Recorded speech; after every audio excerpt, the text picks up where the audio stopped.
where do we come from? This is obviously one of the oldest questions that man has been trying to answer. And we can look at it from two perspectives: the modern angle of science and the ancient lens of our past. Combining those two gives us a very interesting view of our future.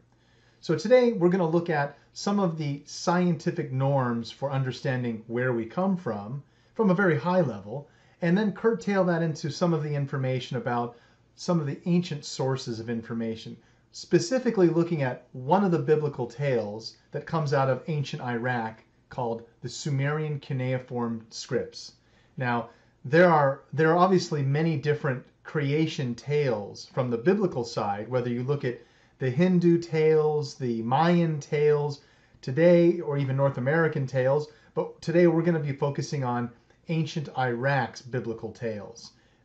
Southern Iraq today has been called the cradle of civilization. It was once called Mesopotamia, Babylon, but originally Sumer in 3800 BC is where modern academics place the shoulders for the rise of civilization. So we'll focus on the creation tales of Sumer, but let's dive into some of the scientific aspects of where do we come from. Okay, so obviously in looking at it from today's lens of the modern science view, we look at it using pretty much terrestrial-based sciences, but also now extrasolar sciences, looking for how life possibly could have evolved whole and complete and arrived here on Earth and then gone through another evolutionary process. It's very hard to explain how life started here on Earth given the 4.7 billion years of evolution that's been happening since the Earth came from a magma state into a hardened crystallized planet. We're talking about 4.7 billion years, and so in that amount of time we still really don't have enough for somehow a lightning bolt to strike some amino acids and magically create a living mechanism that intakes nutrients and expels waste. There are still a lot of questions that need to be raised in order to find the answers. What we can look at too, obviously, is external from our own solar system and external from our own planet, and the idea that we've been able to trace that everything seems to be expanding in our universe from one simple point that they would have called the Big Bang. Now, looking at this epoch of time that has spread out as the universe has continually been expanding from this Big Bang is a very interesting theory, and it looks at how the solar system and planets and various other neighboring solar systems could be affected as they continue to expand out. But when we get into the more specific aspects of, well, how did life evolve here on our planet, this starts to raise a lot more questions around how is it possible that life had the amount of time to evolve in 4.7 billion years. So right now when we look at that track, there's some discrepancies. And so one of the latest scientific ideas is called panspermia, in that to have created some type of life in an already minimal state functioning, that could have arrived on Earth in a prekaryote, or we have various names for life forms at a simplistic form that possibly could have been brought here on a comet, and then once placed into the oceans of Earth or on the landmass over millions, possibly billions of years, we then have an extended evolution. Now, there are still gaps in that, obviously, too, as we approach human evolution, and we'll touch on that in a moment. But obviously, looking at some of these esoteric topics, it's very interesting to note that the scientific community has been revising its understanding of the creation tales of life from a scientific viewpoint, because there really isn't any way to explain life kind of evolving here naturally on Earth. The understanding today is an analogy that if a lightning bolt struck a pool of amino acids and somehow whimsically made that into a life form, the chances of that happening are like a tornado going through a junkyard and correctly assembling a 747. Not going to happen. Could happen, but just not going to happen on the logical side of variables. So a lot of these new theories about panspermia, life arrives whole and complete, a lot of the things that they see out there in space when they sample comets and various debris, is that there are a lot of mechanisms already in place for life to evolve in space under freezing temperatures. Buckyballs and various complex carbohydrates and amino acids that are needed to form life, we find freely floating around in space. So it's very possible that through natural evolution, life actually arrives whole and complete here on Earth and then starts an evolutionary process. And even recently, there's been a twist on the panspermia idea, is directed panspermia. So that's some type of life form, right? Some type of literal intelligence directs life to this planet. So very interesting that they've had so many questions raised that they're now starting to even put the idea out there from a scientific level to say it can't be by chance that life has been evolving on this specific planet. And it's probably not. I think as we expand our sciences to other planets, we're going to quickly see within the next 10 to 20 years that life is being harbored on all of the planets within our solar system. That's my personal opinion. But that's based on the evidence that I've been looking at from all the conglomerate space agencies deploying packages across the solar system. Okay, so some of those packages that we can look at as an example would be Europa. Now, Jupiter's moons have all types of different geological surfaces. We see some of the moons have volcanic activity. Some of the moons have deep oceans, like Europa, possibly a 40-mile deep ocean. But it's covered by this sluggish ice layer that's kind of always shifting around. So they theorize, just like on Earth, if we go down to the deep parts of the ocean on Earth, we find these thermal vents where there's no sunlight, just heat and minerals emitting out of a vent. And there's life all around the vent, shrimp, crabs, all kinds of just insects and things that are living off this, well, I shouldn't say insects, I guess, more or less just, plant life and plankton and such, microscopic animals that are all living off of this hot vent.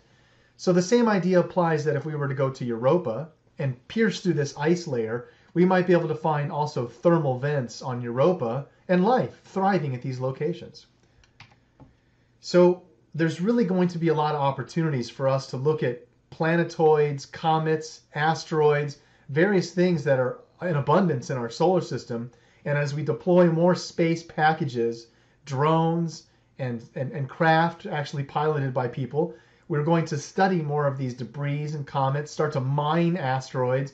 And not only are we going to find exotic elements, but more than likely we're going to change our understandings of what it means to find the signs of life. Now, obviously, we get to a more interesting topic, which is human evolution, bypassing a large scope of data and looking at evolution in general.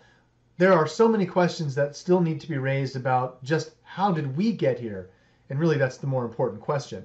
So really, that boils down to the idea of a missing link. And I obviously would take my hat off to gentleman Lloyd Pye that you see here, who wrote a book called Everything You Know Is Wrong. Now, Lloyd did a very esoteric level of research that looked at all the various Australopithecine and Neanderthal and various bone structures that we have that look at this Darwinian evolution process to say that something ever so simplistic will become ever more complex. Well, that might not always be the case. There's definitely what we've called a missing link in the human evolution scope. Because if we look at the Neanderthal man, to us, all of those bones and types of beings that have existed, there's definitely nothing that connects us to any of them. There's a huge gap from Neanderthal or Australopithecine, any of these pre-hominid man, to what we have today as far as looking at our DNA, our double helix DNA. There's a lot of differences. Now, obviously, in comparison, we're very close to the chimpanzee, and that would raise a lot of questions as to why there's literally only a 1% difference in DNA from a chimpanzee, yet somehow we're completely evolved into a different path outside of any other animal on the planet. That's another question that we'll have to come back to. But there's definitely a missing link. Everyone acknowledges that the Darwinian evolution, that view, can't explain the gaps of why these large ape-like beings covered in hair, perfectly adapted to the jungle, and then all of a sudden us. If you stripped us naked and threw us in a jungle, we'd get scraped up by branches, get sunburned. We're not adapted to being in the jungle or even being, freely in nature. So it is very interesting to look at the human process, that somehow there is this missing link, and it is acknowledged by the scientific community.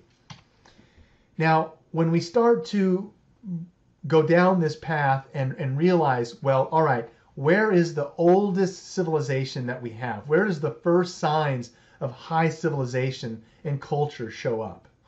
Right now, folks, we put that at 3800 BC on the shoulders of the Sumerian culture. Now, the books are definitely changing as I record this video, because we are finding sites all around the world that are pushing back the needle of time, probably well beyond 50,000 BC, let alone 3800 BC. So we have a lot of catching up to do, folks, but let's starting off from the academic viewpoint, the Sumerian culture, that rests on their shoulders for the first high civilization, a complete civilization to show up, 3800 BC.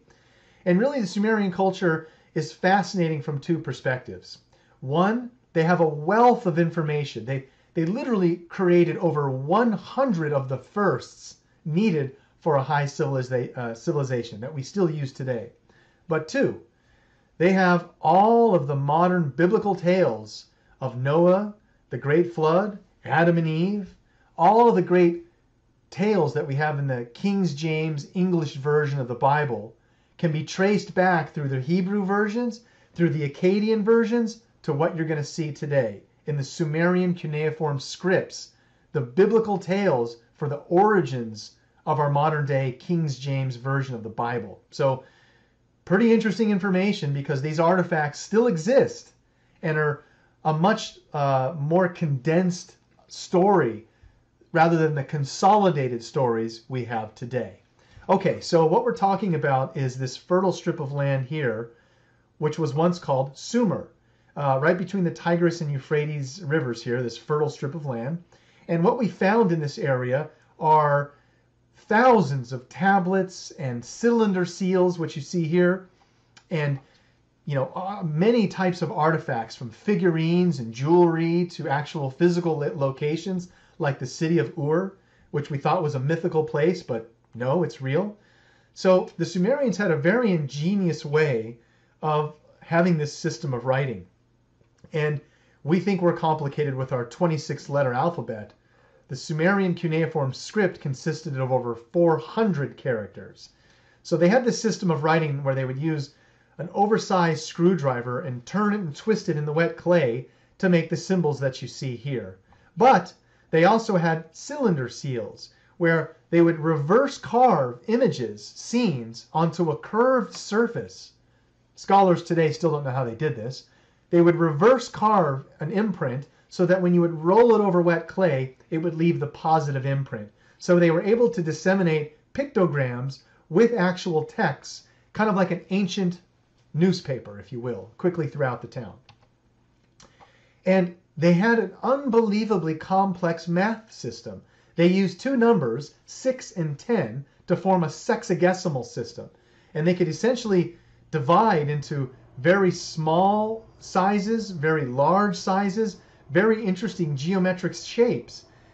This comes out of a book by a scholar named Zachariah Sitchin, who, in uncovering some of the Sumerian tablets about math, talked about when they would have someone that was married and would get a divorce, or someone would die and they would need to split up the property of the family, it would say, well, since you're a brother, you get here, or since you're an aunt, you get this slice. If you're a niece or an uncle. So they divided it up based on the weight of your family presence and used math to calculate the plot of the land. But really, what's really interesting here about the Sumerians is the fact that their number system and calendar is what we still use today. 12 months in a year, 12 in a dozen, 12 inches in a foot.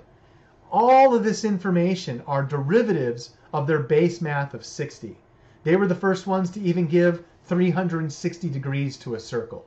So it's a very interesting math system where literally sprung up right out of the Stone Age at 3800 BC. Just there is no preceding culture from the Sumerians that we know of yet.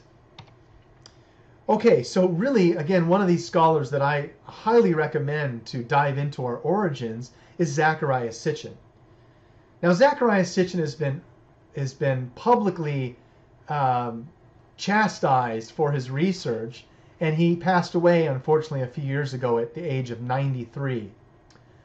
But Zecharia Sitchin did 50 years of research. That's 50. And there's really no one today that has done that level of research for that long. And unfortunately, people who attack Sitchin really do not have any challenging basis in their linguistic skills. There's really two forms of information when we look at our ancient past. There are the written texts, and then there are the artifacts. So Sitchin was definitely an expert in the written word.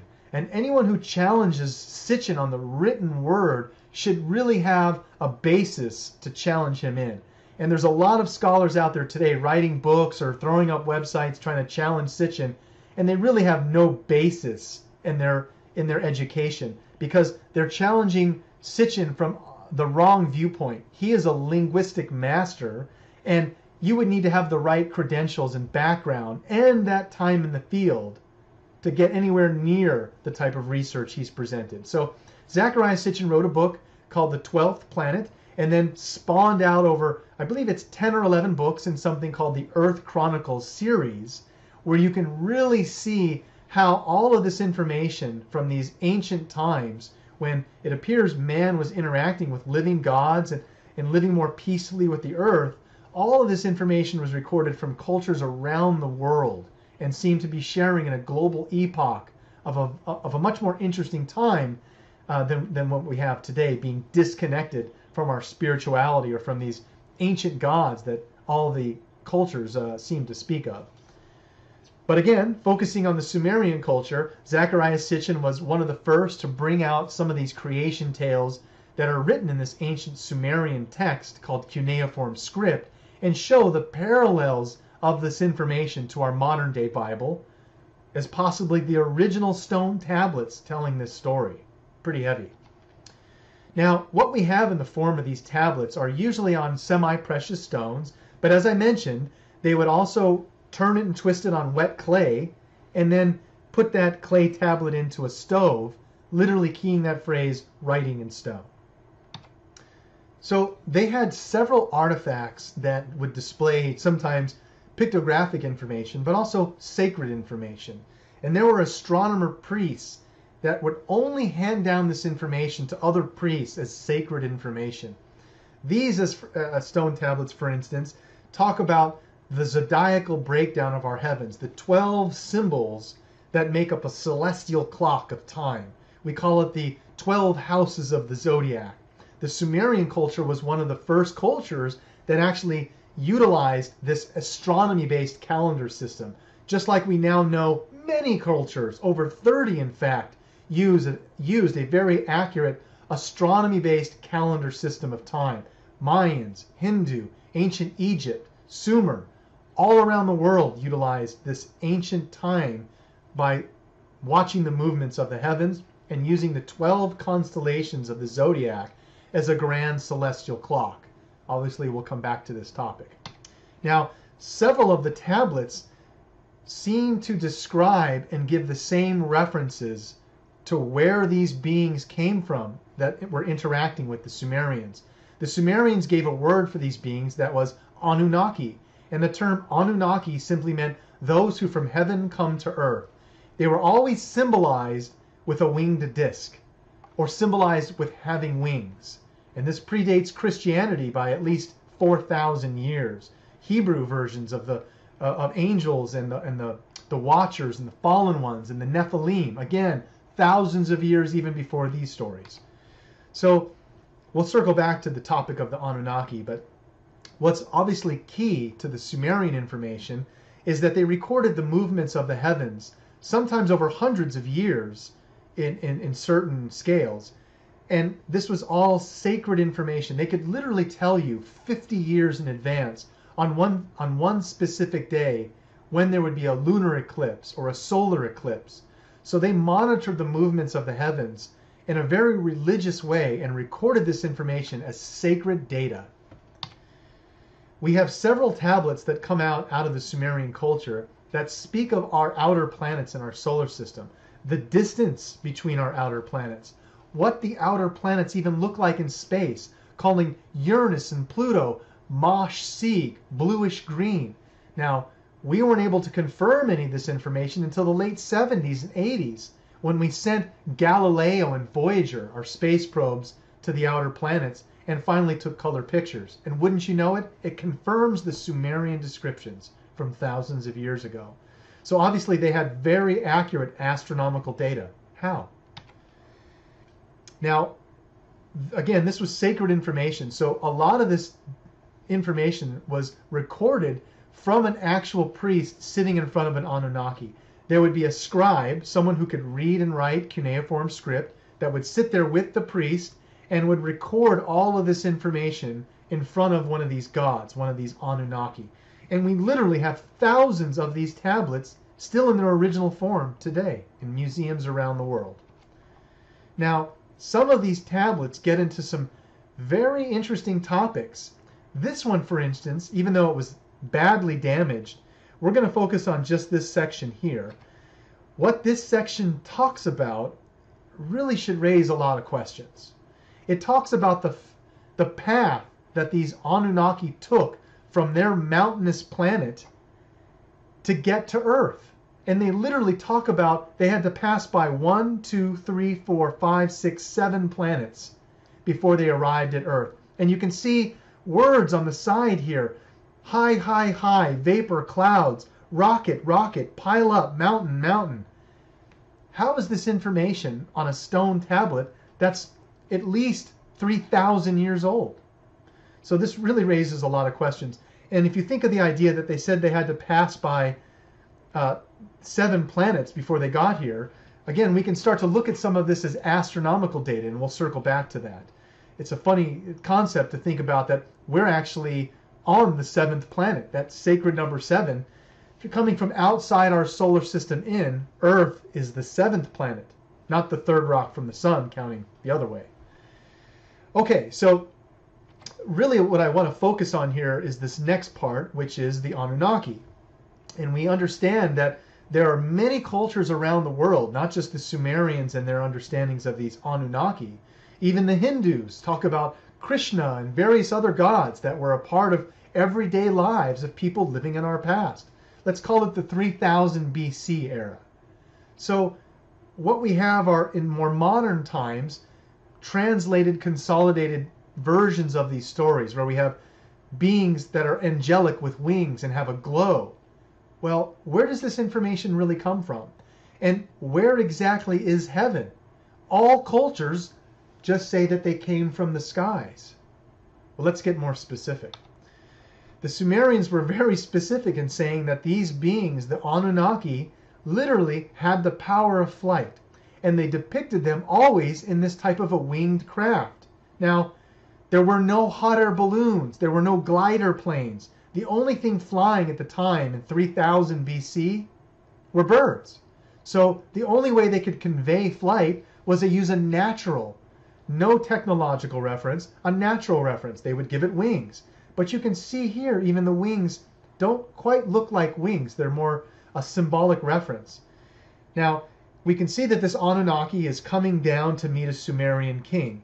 And always we see this over and over, that this platform is being held up by the civilians so that this interaction can take place. I jokingly like to call these the taxpayers. But over and over we do see this scene throughout Iraq, throughout Iran, where the Anunnaki are depicted coming down from a winged disc, usually in some type of conveyance of flight that shows them with wings, coming down to meet a Sumerian king. Over and over we see this depiction as a religious stela. They didn't carve these intricate things as just mythology. This is sacred information that they're trying to bequeath to us, where a picture is 1,000 words. We just need to understand the dialect. So it's a very interesting tale that to realize over and over they talk about these interactions with these beings that came down from the heavens. This couldn't have been just mythology. What's really interesting too is the detail in which they went to describe these beings. This is a statue after one of the Anunnaki, a female Anunnaki called Ishtar or Inanna. And what's really interesting is not only look at the level of detail, literally screws in the hand. It's an amazing artifact. But there's a text that came along with Ishtar, which is very interesting. She liked to roam the skies of Earth and look for male cohorts to take up into her sky abode. Unfortunately, when she would do this, the males would usually not return. So one time she propositioned a Sumerian king named Gilgamesh, a very famous figure in our history. And since Gilgamesh knew of her not returning the males, he said, no thank you. Even though you're extremely beautiful, I'll pass. So very interesting, some of the tales that we come out of our history. Now, a lot of the symbology, again, is depicting information about these beings that I think is very interesting. We can see symbolic references here of holding a pine cone. It's basically, again, representation of the fruit of life, knowledge, the pineal gland. We see here a basket of water, the water of life. All of this, again, is symbolic references. But then, interestingly enough, here we see something that could be a wristwatch. That, again, should raise some questions. Now, you think this is just an analogy that they're trying to show us, but pay close attention. What happened when we land the first man on the moon?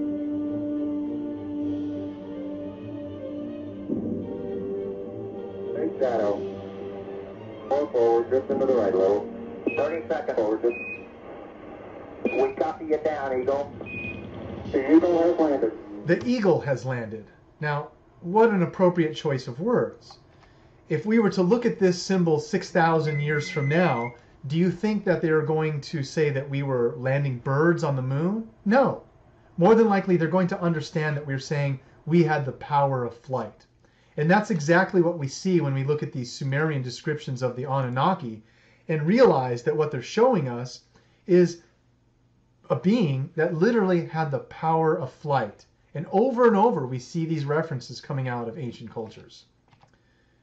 Okay, so kind of moving on here, some of the references also show a very interesting similarity to our DNA strand. This tree of life is something that over and over we've seen in modern references towards our double helix. Now, you can go to any doctor's office and see this two entwined serpents. That again is a symbolic references for modifications to our DNA or understandings that we are a double helix DNA. And this goes back even to our most ancient of times, that somehow they depicted this information. And always depicting above it or involved are these beings that had the power of flight, the Anunnaki.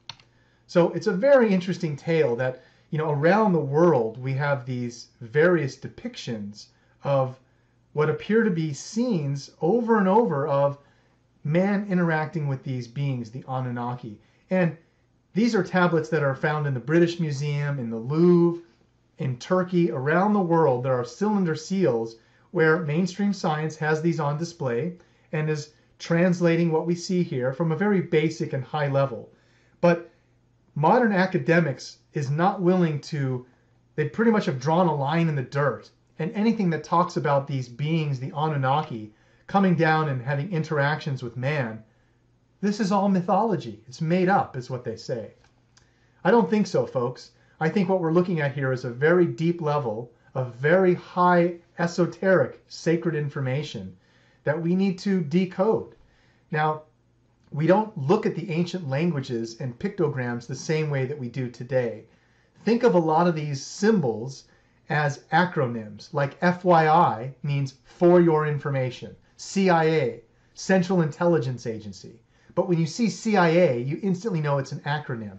And that's exactly how these ancient cultures used symbolic references. Sumer, Egypt, Mayan, they all used these symbolic acronyms. A picture is 1,000 words. So keep that in mind when you see these ancient scripts.